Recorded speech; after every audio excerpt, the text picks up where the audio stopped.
É um gosto estar convosco. Esta comunicação que vou fazer convosco nasceu há uns tempos lá em cima, quando nós fizemos uma formação para os professores de MRC, que na altura se viram abraços com aquela missão de irem para o primeiro ciclo. E verificámos que havia uma grande necessidade de olhar o primeiro ciclo, porque nunca tinha sido olhado. Mesmo ainda agora, os estágios são feitos no segundo e terceiro ciclos e o primeiro ciclo não é assim muito olhado. E então fez alguma reflexão sobre isso.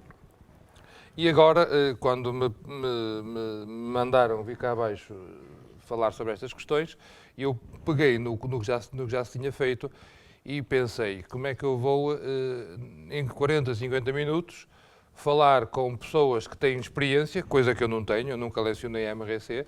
Aliás, costuma-se dizer, quem sabe faz, quem não sabe ensina. Eu estou na segunda parte. Pronto, e a questão é essa, eu não estou no dia-a-dia no primeiro ciclo. Não estou no primeiro ciclo. Vou então propor-vos alguma reflexão, penso eu, que pode ajudar a que quem está no dia-a-dia olhe e entenda a missão e a educação numa perspectiva que me parece mais assertiva e, acima de tudo, que permita construções no futuro. A dificuldade que nós temos com o MRC do primeiro ciclo é dupla. A primeira é que, tirando aqueles que, pela sua formação pessoal, fizeram ensino básico, o resto nós não estamos preparados para o primeiro ciclo. Não estávamos preparados para o primeiro ciclo.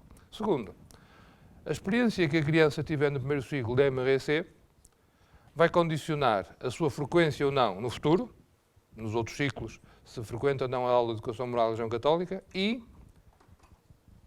a forma como ele vai estar preparado ou não para pensar a sua fé. E aqui está o desafio que eu tenho para mim, que é comunicar-vos isto. Como é que nós podemos fazer uma educação que seja capaz de dizer aos nossos alunos que ainda não podem pensar a fé, porque fisicamente, psicologicamente, isso não é possível, mas podem pensar ao seu nível, mas que este nível os acompanhe ao longo da vida.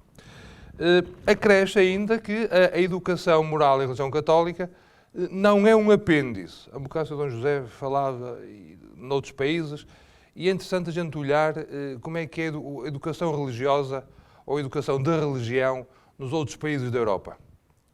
Eu penso que, cada um fala daquilo que conhece, e às vezes eu penso que nós nos situamos um bocadinho como o professor ao canto da sala, que é aquele que vem e ensina uma coisa, bom, eu acho que é importante, mas se calhar vós não achais. Não.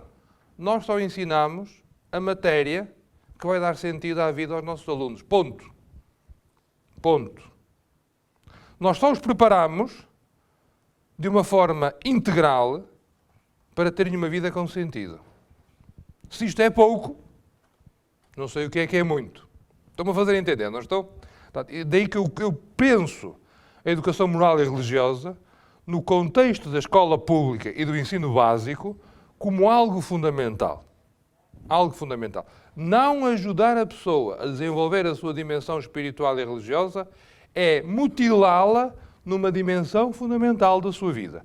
Se depois é confessional, não é confessional, com que tradição religiosa faz, isso depois é outra história. É outra história. Mas que tem que existir, tem que existir. Assim sendo, nós, como professores de Educação Moral e Religião Católica, portanto, mandatados pela Igreja, temos um tesouro, que é a fé da Igreja.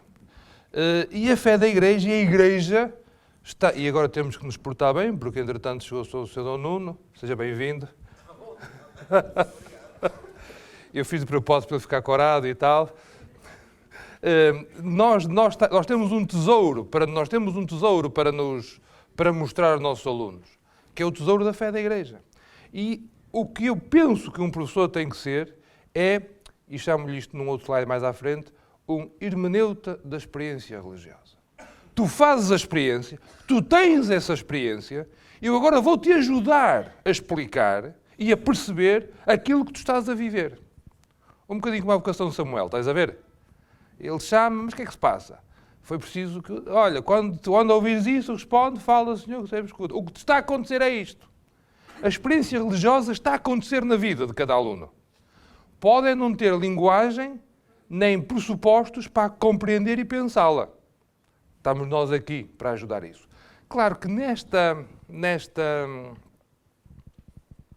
proposta que nós, Igreja, temos, nós também não estamos estáveis.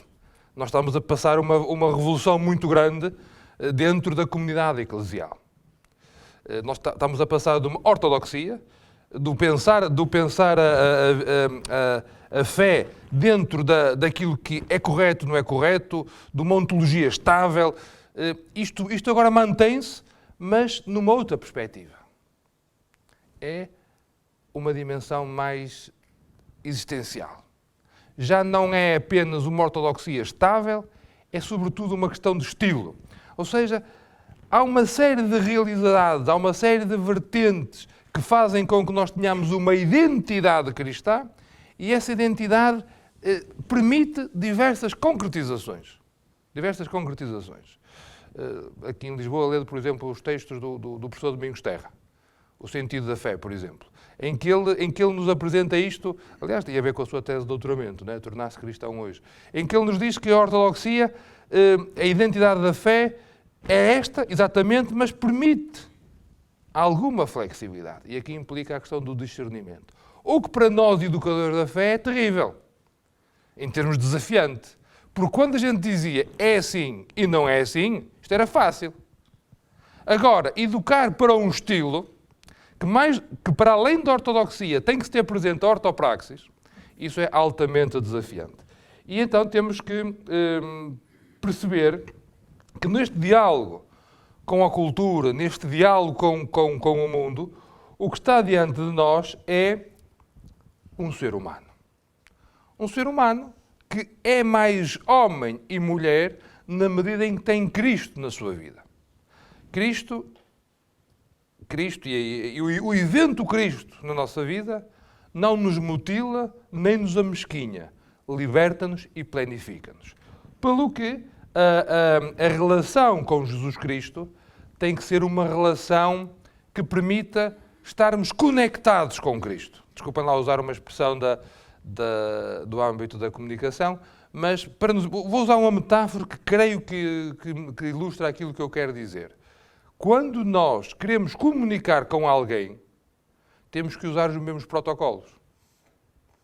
Vocês são todos muito jovens, mas aqueles já estão mais velhos, como eu, lembravam-se que antes havia assim aquela coisa, tinha um fecheiro no Word do PC e depois ia pôr no Word do Macintosh e tinha que converter. Lembrai-vos disso, não é? E agora é tudo muito fácil, porque os protocolos são os mesmos.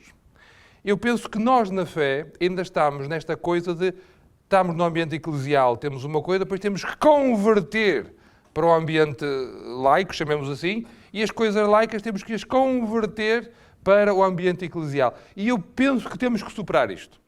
Então temos que encontrar digamos assim, um protocolo que permita que estes dois âmbitos se juntem. E esse protocolo, no sentido comunicacional e computacional, é Jesus Cristo. O evento Cristo e a pessoa de Jesus Cristo é que é o único mediador que nos permite, de facto, esta harmonia e esta integração. E então temos uma ideia de pessoa, uma compreensão de pessoa, que permite conectar com Cristo e, por Cristo, conectar-se com a Trindade. E a pessoa, em Cristo, permite que a Trindade se conecte com o mundo. Que ideia de pessoa é que nós temos? Temos, então, uma pessoa ao estilo grego, que tenha os sentidos como faculdades inferiores, os 5 sentidos, e depois as faculdades superiores. A inteligência, a afetividade e a vontade. E é este conceito de ser humano que eu tenho como pressuposto. Quando se fala com o indivíduo, fala-se com o indivíduo que tem estas faculdades superiores. E a conversão e a hermenêutica da experiência religiosa tem que integrar estas faculdades. Porque se não integra estas faculdades, não é uma experiência vital. Não é uma experiência humana totalizante. Logo, não é uma experiência que permita ao indivíduo dizer, apresentar, explicar aquilo que é a sua vivência espiritual. Claro que nós sabemos que Deus está sempre presente, sabemos que Deus está sempre a chamar-nos. Mas, voltado então à vocação de Samuel, como imagem para nos entendermos, a pessoa tem que estar preparada. Tem que estar preparada. E o apelo divino, e aqui estou a seguir muito de perto o Padre Zé Frazão, hoje estou a citar muitos jesuítas, peço desculpa, este apelo de Deus tem que encontrar então uma pessoa, um lugar real. Este sujeito tem que ser capaz de pressentir afetivamente, discernir com inteligência e de lhe responder livremente. Ou seja, temos que criar as condições propedêuticas que permitem ao indivíduo intuir, discernir e responder ao apelo divino. Ou seja, educar para a dimensão religiosa. Se pegarmos, por exemplo, no pensamento de Max Weber, em que ele diz que o homem contemporâneo perdeu o ouvido para o religioso. O ouvido para o religioso não é uma expressão típica do Weber, é uma expressão típica dos alemães. Não é?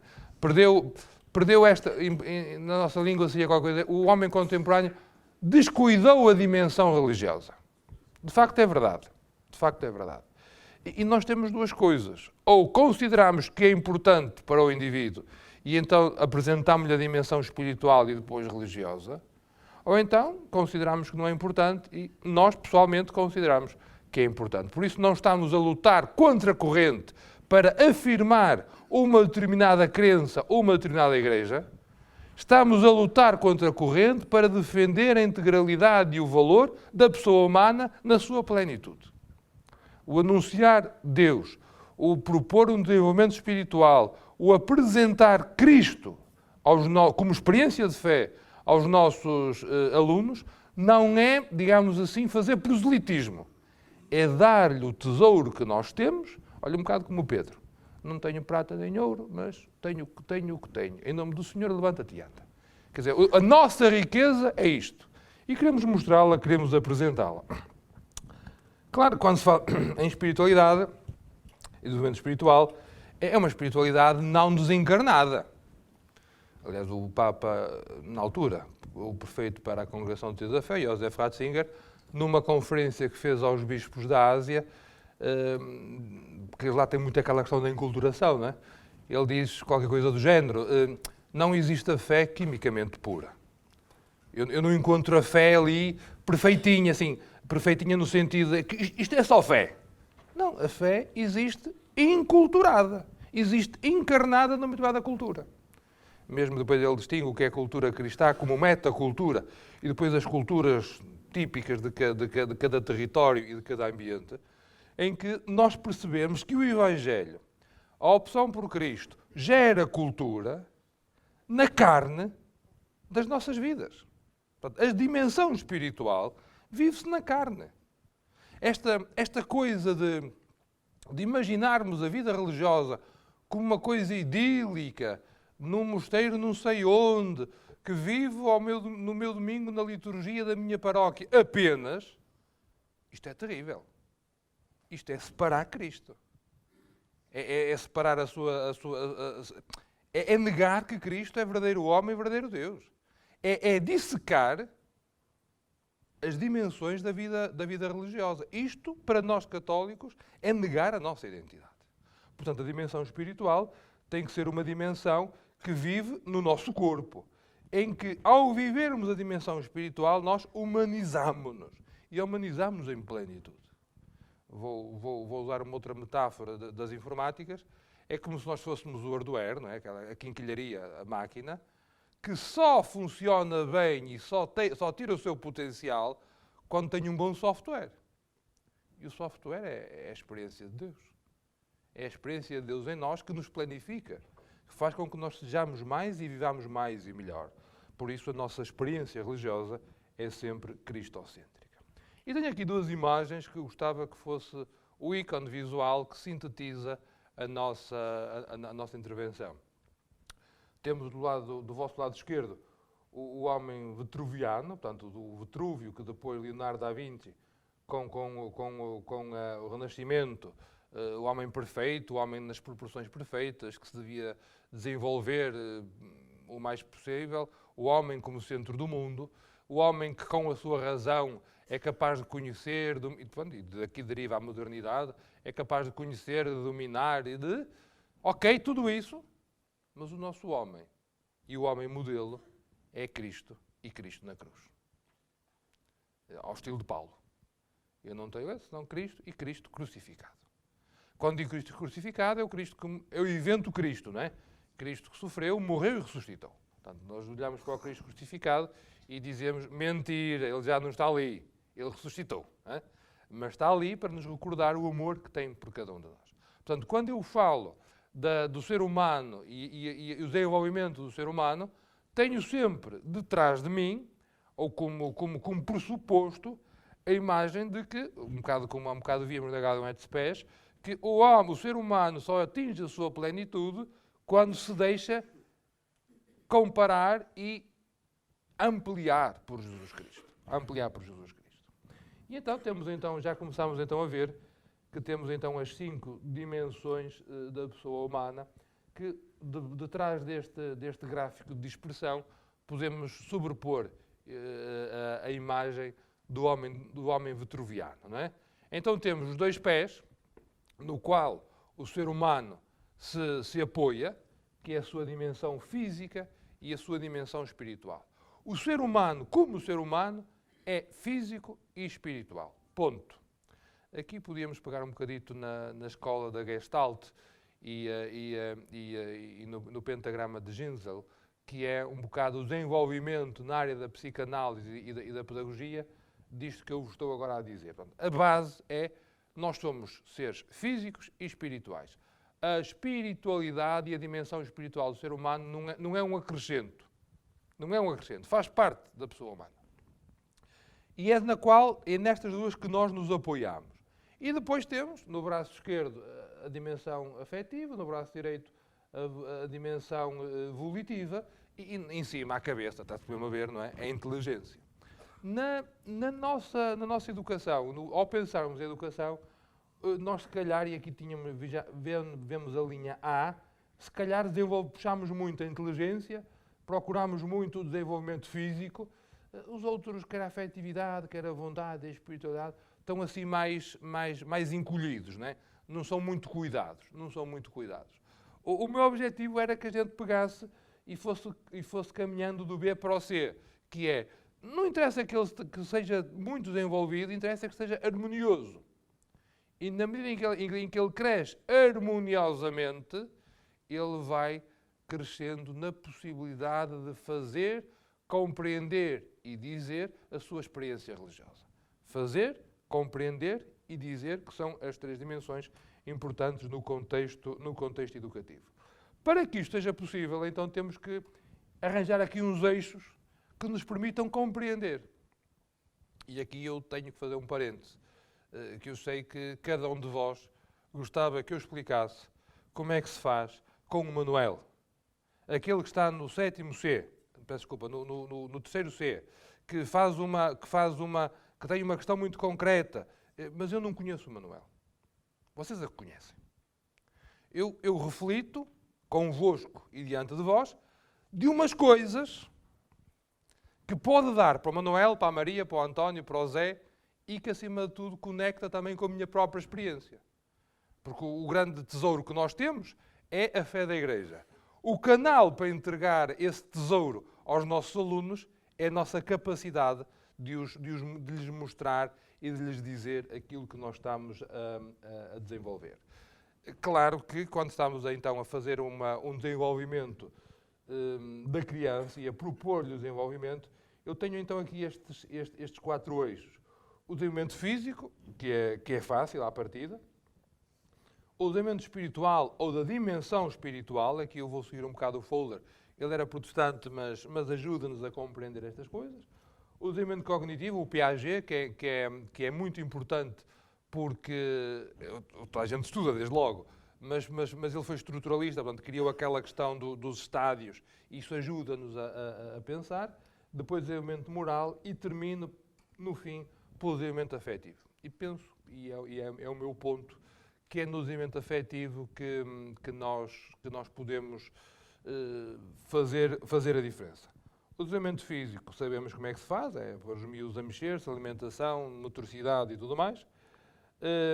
Depois, o desenvolvimento cognitivo, eu queria, para não gastar muito tempo, que isto já está mais que sabido, recordemos que o Piaget tem como pressuposto de que o indivíduo, à medida que vai crescendo, vai adquirindo capacidades, na medida em que ele interage com o meio, ele vai, então, quer pela assimilação, quer pela acomodação, vai crescendo na medida em que experimenta e na medida em que experimenta vai assimilando o conhecimento que foi gerado nas experiências que lhe foram propostas, nas vivências que lhe foram suscitadas.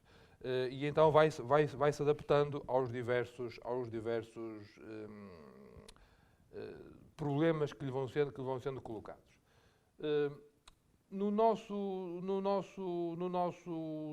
As nossas crianças estão ali numa fase em que passam de um pensamento mais intuitivo, num pensamento para um pensamento mais concreto. Passemos agora, e agora aqui isto já começa a ser mais forte, quando faltar 10 minutos, manda-me calar, está bem? Se vou obedecer ou não, não sei, mas pelo menos o senhor diz-me. A desenvolvimento moral, nós seguimos muito aquela questão do Kohlberg, em que passa de um pré-convencional para um convencional, e os nossos alunos estão ainda na fase do pré-convencional. Eles fazem com medo da punição, ou então pela ligação afetiva a quem lhes manda dizer ou fazer aquilo. Não são capazes de cumprir uma obrigação porque consideram que aquilo é importante e por isso executam. Isso é para os crescidos. Os nossos não estão assim. Estão muito ligados, quer a um lado à questão da punição, quer ao outro à questão da ligação afetiva, do significado afetivo que tem a pessoa que lhe diz para fazer isto ou aquilo. Ora, isto coloca-se uma questão muito interessante no desenvolvimento espiritual, que é, se a pessoa age por medo da punição, se eu digo para fazer isto ou aquilo, porque Jesus é nosso amigo e por isso deve fazer, Deus é amor, é um dos objetivos que nós temos, não é? Explicar-lhes que Deus é amor. Como é que é isto? Deus é amor e, ao mesmo tempo, pede-me para fazer coisas e eu só faço porque tenho medo à punição. Estás a ver o caldo que aqui isso vai gerar? Como é que eu vou dizer que devemos ser bons, educar para a gratuidade, para a sã convivência, alicerçado em Deus, quando eu, criança, faço as coisas motivadas, com receio da punição ou então da relação afetiva de quem me diz isto. Corro o risco de ficar com um preso a um Deus castigador ou então ficar preso àquela pessoa e quando aquela pessoa deixar de estar, deixa de haver a motivação para o meu comportamento moral. Daí que por isso é que eu postulo que o desenvolvimento espiritual não se deve alicerçar noutra coisa que não seja a dimensão afetiva e na sua capacidade de simbolizar. Daí que o desenvolvimento moral é importante, mas para nós, porque temos um tesouro e temos uma experiência religiosa, o desenvolvimento moral é consequência do desenvolvimento espiritual, não o contrário. Não o contrário. Aqui posso estar um bocadinho em dissonância com aquilo que se normalmente diz, mas é a minha convicção e depois, querendo, podemos dialogar mais sobre isso. Portanto, aqui já vos acabei de explicar isto. Muito bem. Claro que nós tínhamos os diversos estádios com as nossas crianças. Só podemos pensar num estádio pré-convencional.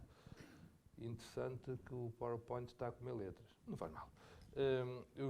Só podemos pensar num estádio pré-convencional, ou nos dois estádios pré-convencionais, e infelizmente, e aqui é outra questão, muitos dos jovens e dos adultos também não passam do terceiro e quarto estádio. O que na hora de educar é complicadíssimo. Mas fica apenas o AG. No desenvolvimento espiritual do Fowler, ele pensou também em 6 estádios, um bocadinho similar ao desenvolvimento de Piaget, aos estádios, em que os 2 primeiros são assim os estádios mais intuitivo, mais projetivo, mítico, literal, e depois vai evoluindo.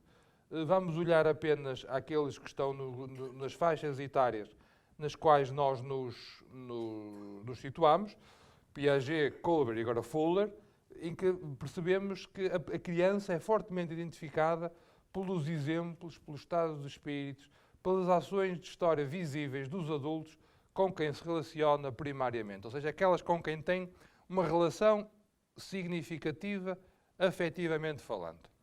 E é influenciado pelas suas histórias, mas a sua história e a sua forma de entender as histórias é literal. É literal. Deus gosta muito de ti. Ok. A minha mãe tem um cancro.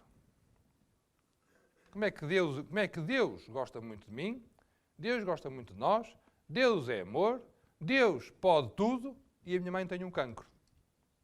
Há aqui qualquer coisa que não está bem. E a criança tem razão, como é evidente. A criança tem razão. Há qualquer coisa que não está bem. Porque nós estamos a falar de uma forma simbólica, de uma forma religiosa, melhor dizendo, quando a criança só é capaz de entender literalmente. E esperar que ele seja capaz de entender isto tudo é não respeitar a criança. Aliás, coloca-se muito a questão do desenvolvimento religioso na infância, a celebração dos sacramentos da infância. Isso coloca-se algumas questões interessantes, mas o que nós sabemos, pelo menos desde a década de 90, que os documentos da Igreja nos dizem que falar de educação religiosa e de uma pessoa desenvolvida religiosamente é para adultos. É para adultos. A criança vive a sua dimensão religiosa como vive as outras dimensões da sua vida, apoiada nos adultos. A criança é capaz de se alimentar? Claro que é. Se a gente não contrariar, é McDonald's todos os dias. E está bem que eu também gosto. Mas a questão é, temos de ser nós a dizer-lhe que é preciso diversificar a alimentação. A criança veste-se, claro que sim, se nós lhe pusermos a roupa, se nós lhe renovarmos o guarda-roupa. Ou seja, ele é capaz de fazer algumas coisas, mas com a supervisão e o apoio dos adultos. Na fé é a mesma coisa. A criança é capaz de algumas coisas, contudo precisa do apoio, da supervisão, da ajuda dos adultos. E aqui temos uma outra dimensão, que é também um objetivo, que é compreender o que é ser igreja. E se eu não sou capaz de mostrar à criança esta confusão na cabeça dela, que é Deus é amor, Deus gosta de nós e a minha mãe tem cancro, eu não sou capaz de lhe mostrar, não sou capaz de lhe resolver isto. Sou capaz de lhe mostrar que entre nós, que acreditamos em Jesus Cristo, geramos relações tais entre nós que nos apoiamos reciprocamente. E então percebemos, quando um está triste, o outro dá um abracinho, para usarmos uma metáfora. Quando alguém tem uma preocupação, o outro ajuda. Quando alguém não tem o suficiente para viver, nós ajudamos com a partilha. Então a criança não vai perceber porque é que Deus, que é amor e é amigo, não cura o cancro da mãe. Mas vai viver essa experiência amparada e acarinhada, e então vai criar condições para perceber que o Deus que é amor, mais tarde, claro está, não se contrapõe à sua não intromissão nas leis da natureza. No fundo, quando eu digo que na educação da infância, no primeiro ciclo, a educação moral da religião católica, é sobretudo propedêutica. Criar condições para que a pessoa se vá desenvolvendo e que vá crescendo. Mas a questão das imagens e a questão da simbologia é importantíssima, mas é muitíssimo literal. Muitíssimo literal. E a relação com Deus é uma relação muito ao estilo do ser humano. Pensa Deus como pensa a sua relação com as pessoas.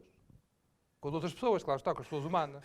e pensa esta relação, pensando-a, desculpem a redundância de tanto pensar, entendendo-a como quem pode faz, quem é forte manda, quem não pode não faz, quem não é forte obedece. E esta relação tem que ser desmontada. E esta relação desmonta-se, a meu ver, por propostas narrativas. E aqui está, se calhar sou eu que já estou fora deste meio, mas não consigo pensar de outra forma. Eu não encontro outro recurso tão bom para o desenvolvimento da pessoa nestas idades que não seja a narrativa. Nestas idades e nas outras, mas pensando nesta, que é a questão da narrativa. Contando-lhe histórias. Mas histórias que sejam histórias ou histórias, para o caso é similar, mas que sejam narrativas que façam sentido para a criança e que ela possa levar com carinho ao longo da sua vida. Eu concretizo. Por vezes é muito fácil, e para nós é uma tentação muito grande, perante uma dificuldade, contar uma historinha que sossega a criança naquele momento. Sossegou-a. Mas as crianças são como esponjas, não é? Sabes isso muito melhor do que eu. Ela reteve aquela historinha. Depois vai crescendo e vai olhar para a sua infância e vai recordar que, na altura, a enganaram. Porque aquela historinha era uma historinha para enganar meninos. É uma historinha que resolve o assunto, cala, mas não lhe dá condições para ter aquela história ao longo da sua vida. Dou-vos um exemplo. Quem dá os presentes de Natal? Pode ser o Pai Natal, não faz mal. Pode ser o Menino Jesus, também não faz mal. Mas nós sabemos que nem é o Pai Natal, nem é o Menino Jesus. Mas é o Pai Natal e é o Menino Jesus. Eu explico. Quem dá os presentes é o Pai Natal. Eu não tenho problema nenhum que digam isso.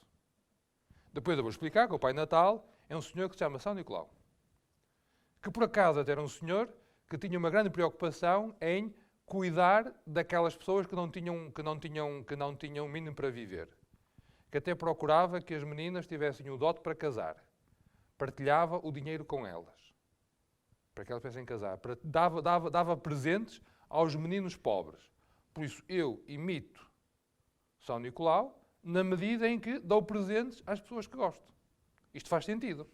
Aguenta uma resposta para 6, 7 anos, aguenta uma resposta para 18 anos e aguenta uma resposta para 50 anos. O mesmo se diz com o Menino Jesus. Quem dá os presentes é o Menino Jesus. Ok. Depois é o Menino Jesus que nos dá a força e que nos dá a energia para os pais trabalharem e poder ganhar dinheiro para comprar presentes. E é o Menino Jesus que me estimula constantemente a eu fazer atos de carinho e gestos de amor para com aqueles que estão ao meu lado, e uma das formas que eu tenho de fazer isso é oferecer-lhes uma lembrança. Estão-me a fazer entender quando quero dizer histórias que aguentem uma vida? São histórias que permitam ser cada vez relidas de acordo com as idades em que nós estamos. E aqui temos que ser muito, muito simples e temos, mais uma vez, o melhor tesouro.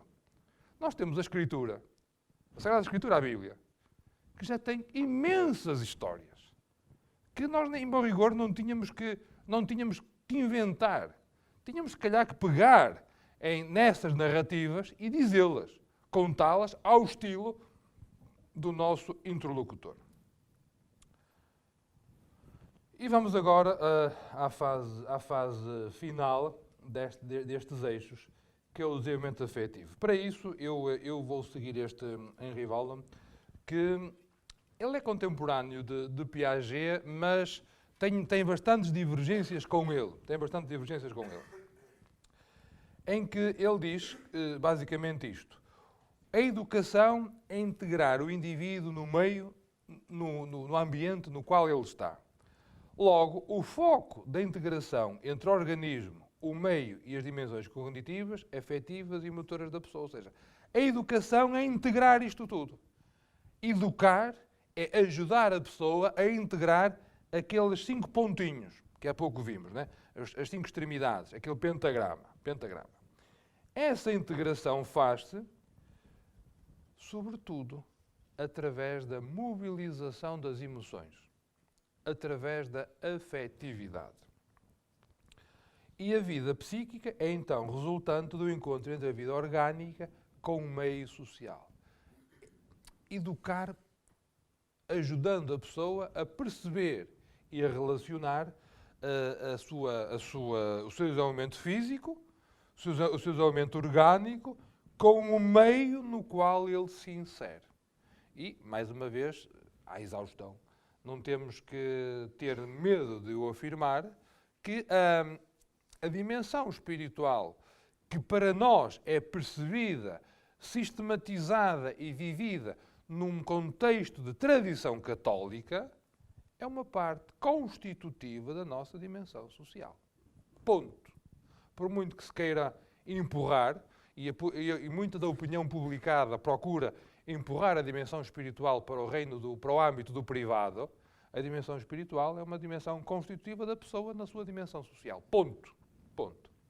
Logo, é a comunicação emocional que dá acesso ao mundo do adulto, ao universo das interpretações coletivas. Logo, e isto aqui sublinhei e pus a negrito porque, enfim, a inteligência surge depois da afetividade e a partir das condições de desenvolvimento motor e altera-se e conflitua com ela. Ou seja, a inteligência vem depois da afetividade. A dimensão intelectual vem depois da dimensão afetiva. Cuidar da dimensão intelectual sem cuidar da dimensão afetiva é construir na areia. Só me vinha à cabeça outra imagem, mas tinha que ser uma bíblica, que era para dar assim um ar piedoso a esta comunicação. Se não temos em consideração a dimensão afetiva e só intelectual, estamos a construir sobre a areia. Todos vós trabalhaste isso muito bem, há uma expressão da Dei Verbum que a mim me faz luz agora neste momento, que é, a certa altura diz isto: ao Deus que se revela é devido ao obséquio da inteligência e da vontade. Quer dizer, inteligência e vontade, quer dizer, como é que eu vou acreditar cegamente e vou fazer aquilo que me dizem? Isto assim, há um contrassenso muito grande, não há? Mas se eu gosto, se eu tenho uma relação afetivamente falando positiva com Deus, aquilo que Ele me diz, eu acredito, aquilo que Ele me pede para fazer, eu faço. Pensai, por exemplo, nas pessoas que são afetivamente significativas para nós. Os nossos pais, os nossos irmãos, os nossos cônjuges, o que eles nos dizem, nós acreditamos. Porquê? Porque antes temos uma relação afetiva boa. Aquilo que eles nos dizem para fazer, nós fazemos com alegria. Ou pensem por exemplo, nos sacrifícios que os pais fazem por causa dos filhos.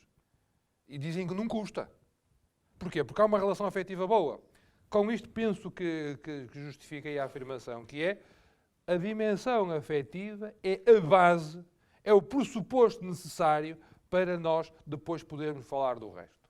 Porque a fé é sobretudo relação. Se nós não cultivarmos a relação, se nós não considerarmos a dimensão afetiva, tudo o resto está a ser construído sobre a areia. E dentro da dimensão afetiva, caracteriza-se muito, ou destaca-se muito, a função simbólica, a capacidade de simbolizar. E aqui é que vem o tal discernimento para apresentarmos histórias que sejam capazes de acompanhar a pessoa ao longo da vida.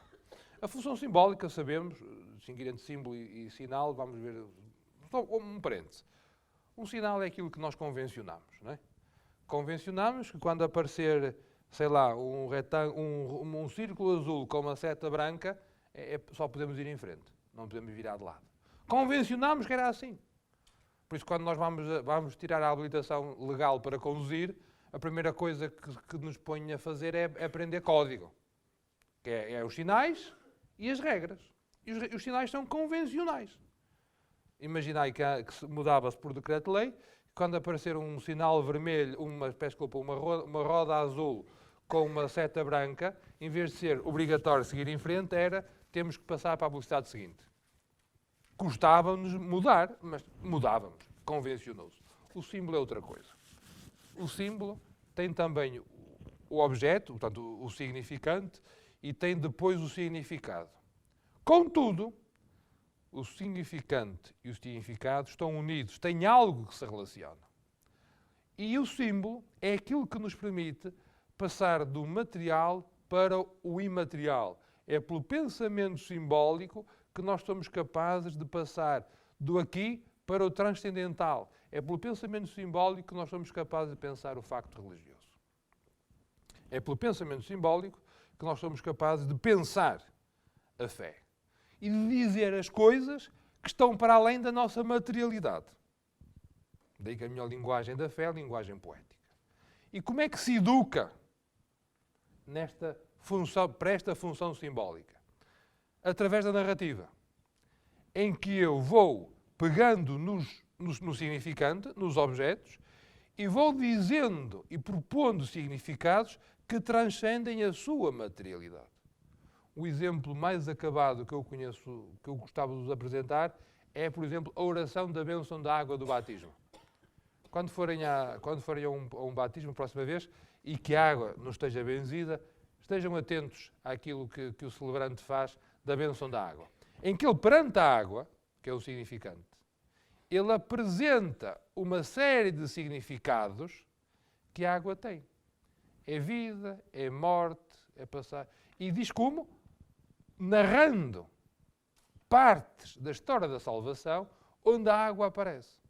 Então, o símbolo religioso é de tal maneira forte porque é o mesmo significado com diversos significantes. Ou seja, diversos objetos que apontam para o mesmo significado. Então, a educar para a função simbólica no âmbito da religião é propor diversas narrativas na qual a pessoa vai intuindo, e aqui entra a liberdade e entra o seu próprio ritmo, vai intuindo, vai percebendo que é Deus, em última instância, o significado das narrativas que estamos a apresentar.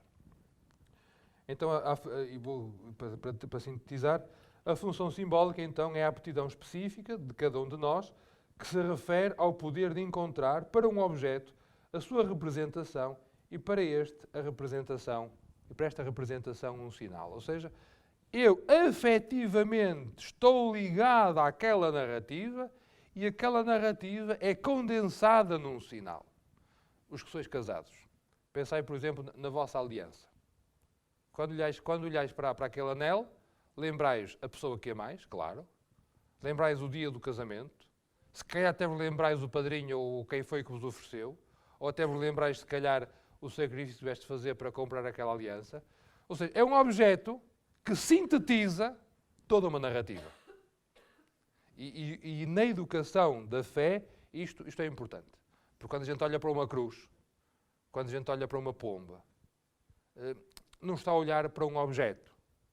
Está, através de um objeto, está a aceder simbolicamente a um significado que nos transcende. E isso é a dimensão afetiva que tem que ser cultivada.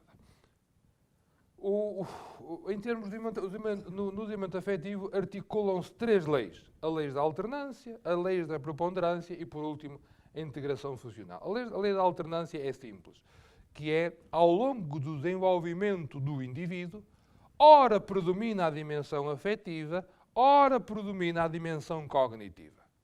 Ali, a partir dos 6, 7 anos, passamos da dimensão afetiva para a preponderância da dimensão cognitiva, que ajuda a dar sentido àquilo que estamos a refletir. Por isso é que já se pode narrar, já se pode contar. Antes a gente às crianças o que é que faz? Conta uma historinha e, sobretudo, dá-lhes um abraço. Pega nela ao colo. Na infância, portanto, na dimensão infantil, ali até aos 4, 5 anos, que é que a gente faz? Pega da criança ao colo. Depois, 7, 8 anos, também podemos pegar, não tem mal, mas já contamos, já narramos, já explicamos, já procuramos explicar. Depois, a lei da preponderância, ora de um, ora do outro. Eu aqui disse mal, peço desculpa. A alternância funcional é mais centrado no eu ou então centrado nos outros. E na etapa em que nós estamos, a pessoa está sobretudo centrada em si. A lei da sucessão ou da preponderância é aquilo que eu acabei agora mesmo de explicar. E, por último, a lei da diferenciação e integração funcional, ou seja, diz respeito às novas possibilidades que não se suprimem ou se sobrepõem às conquistas dos estados anteriores, mas, pelo contrário, integram-se a elas no estádio subsequente. O que é que isto quer dizer? É uma diferença em relação ao Piaget. O Piaget diz que os estádios são sequenciais e um sucede-se ao outro e não há alternâncias dos estádios. O Wöhler diz o contrário. Diz que, sim senhora, os estádios sucedem-se, mas pode haver misturas e pode haver alternâncias. Pode o indivíduo, num aspecto, estar num nível, noutro aspecto, estar noutro. Por último, a afetividade educa-se, sobretudo, através das emoções. Entendendo a emoção como uma exteriorização da afetividade, que é um facto fisiológico, portanto, nos seus componentes, morais e motores, e, ao mesmo tempo, um comportamento social na sua função de adaptação do ser humano ao meio.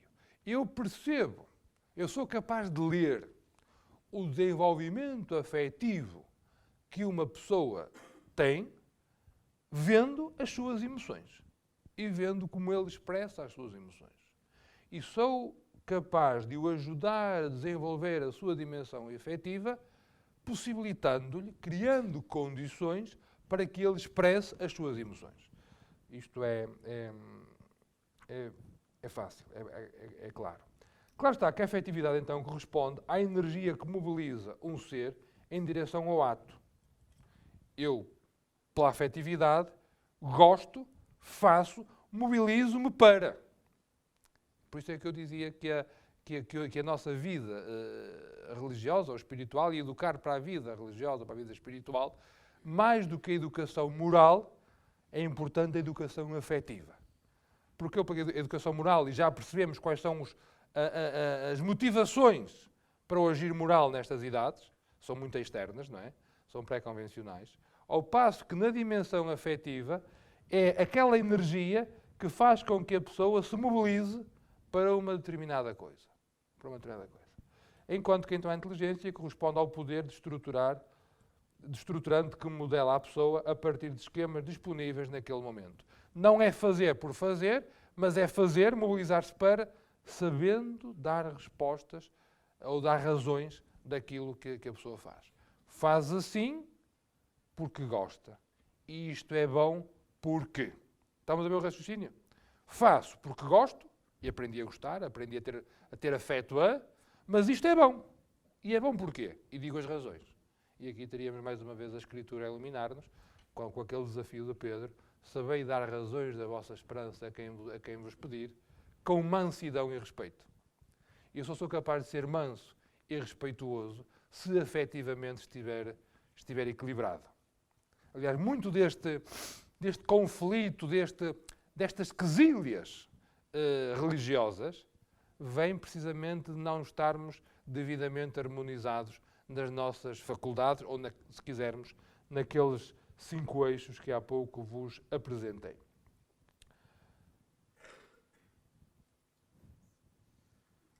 A partir dos 7 anos, então, a criança vive, ao mesmo tempo, sentimentos e situações de cooperação, exclusão e rivalidade. Aquela passagem para o primeiro ciclo não é fácil. E então caberá ao professor intervir propondo atividades que privilegiem trabalhos em grupo e atitudes de cooperação em relação aos trabalhos individuais, uma vez que nessa época podem acirrar-se rivalidades em detrimento da solidariedade. Isto é o que, pegando naquela imagem da esquerda do Vitrúvio, nós dizemos apenas humanamente falando. Se queremos propor este desenvolvimento humano numa matriz de cultura religiosa, fazer a síntese da cultura a partir de uma matriz cristã, então dizemos isto e temperamos estes desafios a partir da proposta do que é ser igreja. Do que é a comunidade eclesial, como é que se caracteriza a comunidade eclesial que vive no seguimento de Jesus Cristo, que vive no seguimento de Jesus Cristo, que é a visibilidade do nosso Deus que é amor e que tem uma mãe que é Maria. Também é um dos objetivos, é um dos conteúdos, peço desculpa, do primeiro ciclo. Apresentar Maria como mãe de Jesus. E que, isto aqui ninguém nos ouve, não é? Eu não sei como é que é aqui em baixo, mas por os lados onde eu ando, Maria é apresentada de uma forma muito desequilibrada. É assim, é apresentada da forma assim um bocado, quase como uma semideusa. Estás a ver? Quase como uma semideusa. Quando Maria é uma mulher, membro da humanidade como nós, na qual a graça realizou plenamente aquilo que Deus quer oferecer à humanidade. Então Maria, apresentada como uma mulher, como as nossas mães, na qual Deus trabalhou e ela se deixou trabalhar, portanto, o que é Caritomene da Ave Maria, que rezamos todos os dias, do que Deus trabalhou e ela deixou-se trabalhar, então é muito ilustrativo daquilo que pode ser o desenvolvimento afetivo e educação religiosa. E aqui, mais uma vez, e permiti este parêntese, mais uma vez se percebe que a educação da infância, sobretudo do primeiro ciclo, que aparentemente pode parecer fácil, é seguramente das etapas mais difíceis para um educador. Às vezes até se pensa, aquele não tem muito jeito, vai para o primeiro ciclo. Aquele já é um bom professor e tal, então vai ali para o secundário. Eu penso o contrário. No primeiro ciclo é que é difícil. No primeiro ciclo é que nós temos que ter um grande saber fazer para fazer bem feito. Porque nos outros, eles reclamam connosco, quando aquilo está a ser uma seca, eles começam a portar-se menos bem, começam a dizer-nos, à exaustão, que estamos mal. No primeiro ciclo, não. São muito passivos, não é? E basta a gente falar com um tom de voz mais que tal, ou então levar uma qualquer graça, que já passamos os 45 minutos em paz e sossego. Contudo, aquelas esponjas foram absorvendo e aquilo que foi ficando depois pode dar um produto fantástico na vida daqueles homens e mulheres que vão ser amanhã, como pode também dar aversões terríveis. Então, nesta idade, é um momento propício para preparar a criança para a etapa seguinte, que é a adolescência, em que ele vai cortar com tudo, mas vamos-lhe dar as experiências afetivas significativas e fortes que vão permitir que ele vá desenvolvendo no futuro, não apenas fisicamente harmonioso, mas harmonioso tendo como modelo Cristo e Cristo crucificado. Muito bem. Quanto tempo tenho? O relógio é bonito, mas aqui não consigo ver. 10 minutos? Obrigado. Isto tudo que eu vos falei, eu trabalho sobretudo a partir... Trabalho a partir da teologia prática, que é aquela área onde eu me movo. E isto que eu vos disse tem mais algumas fundamentações. A primeira é aquilo que hoje nós temos que ter presente, que é a identidade narrativa, não é?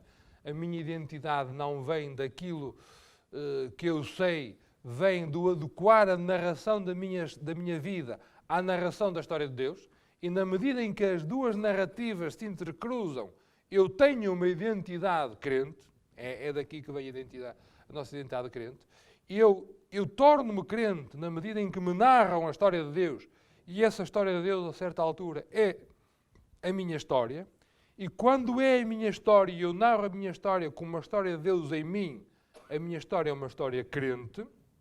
Aqui tínhamos todo o pensamento de Paul Ricoeur que nos ajuda muito. Recordais, ele trabalha muito, trabalhou esta questão, como é que sem uma ontologia se mantém uma identidade.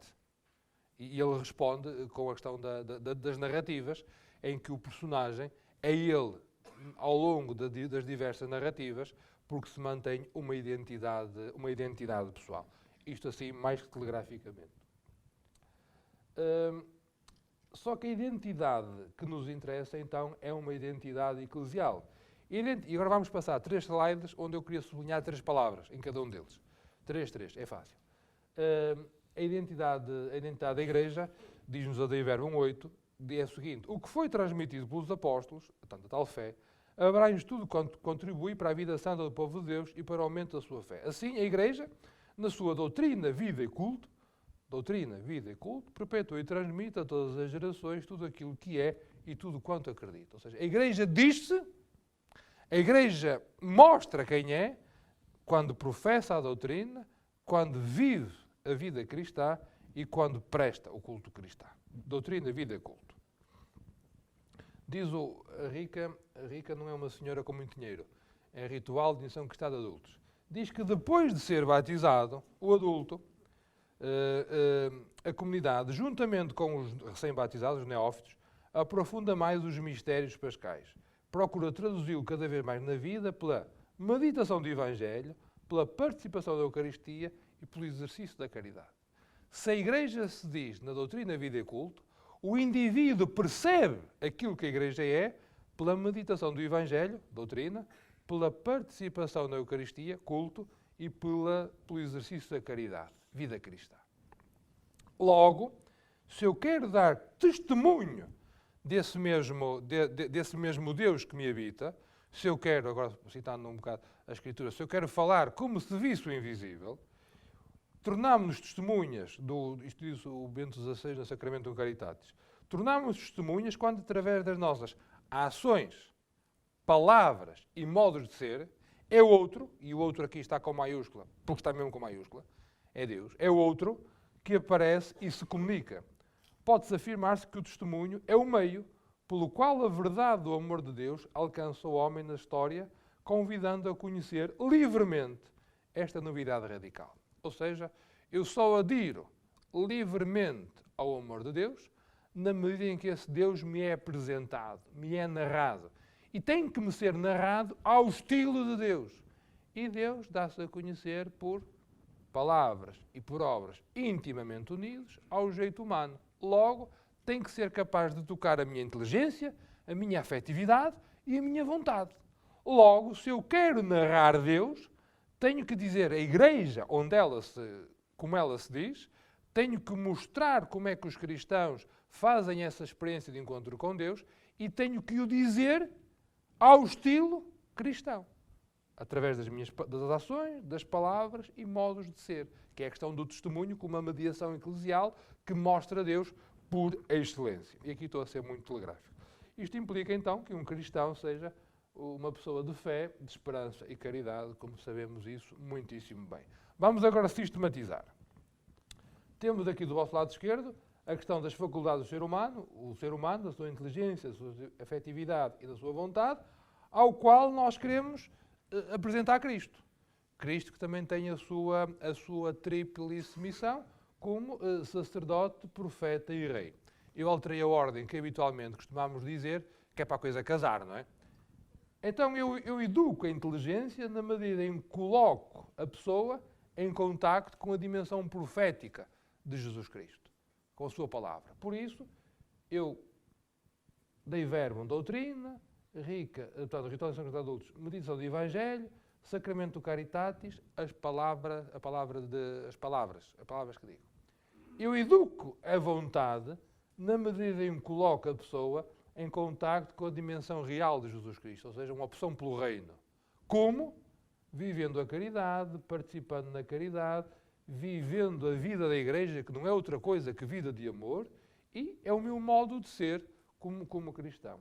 Educo a afetividade, que na minha perspectiva é a prioridade, como vos acabei agora de dizer, como colocando em contacto com a dimensão sacerdotal de Cristo, ou seja, a dimensão cultual, fazendo uma experiência de encontro e de leitura desse encontro daquilo que é a celebração dos sacramentos e aquilo que é a dimensão oracional, como dimensões mais fáceis nas quais nós entendemos a presença de Deus. E depois, claro, em termos educativos,